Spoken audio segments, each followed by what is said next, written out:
Hi, I'm Mark Perry and welcome to Handpan Tutorials. In this lesson, we're going to talk about the basics. How to place your handpan on your legs, which way it should be facing, and how to strike a note correctly. So, let's imagine that you've just got a new handpan and taken it out of the case. What do you do next? Well, you sit down, you place your legs shoulder width apart, and you place the handpan on your legs. It might feel a bit wobbly at first, but just try and find the right position to move into so it doesn't shake around too much. Next, where should the notes face? Well, traditionally you have the higher notes on the top, facing away from you, and the lower notes on the bottom facing towards you. To find these, you can do it visually at first, where the smaller notes are higher pitched, and these are called tone fields.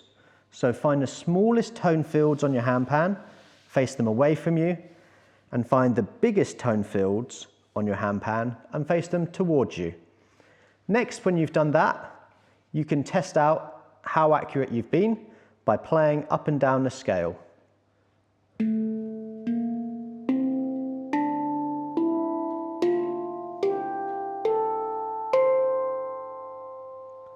So you can hear that all of the notes went from bottom to top smoothly, so that means it's in the right position.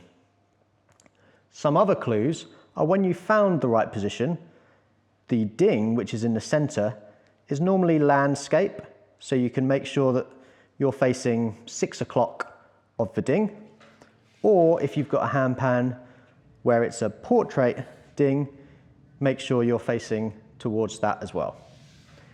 Another tip is some handpans have a logo, so you can use that as a reference of where to place it.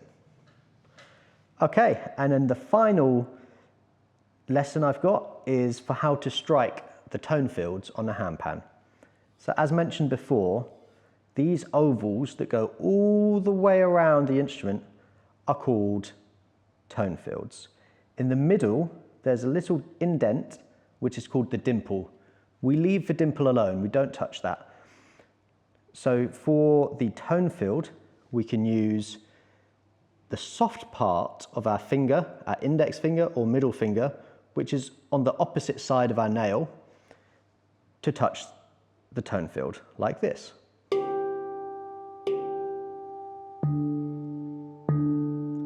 Now you want to move your hand away quite quickly, like it's a hot pan, so you get that nice big resonance from the instrument. Otherwise, if you leave it on, the note becomes muted. You want your hands to be very nice and soft, relaxed. You don't want to approach it with a stiff finger because that normally gets that muted sound. So you want your hands to be relaxed. You can do a little flick of the wrist until you get that nice resonant sound. Another way you can do it is with your thumb. You use the side of a knuckle, which is actually a hard part in opposed to the soft part of your finger, and that sounds like this. Exactly the same approach, where you move away quickly to get that nice resonance. And that's how you strike the handpan. Good job. I'll see you in the next lesson.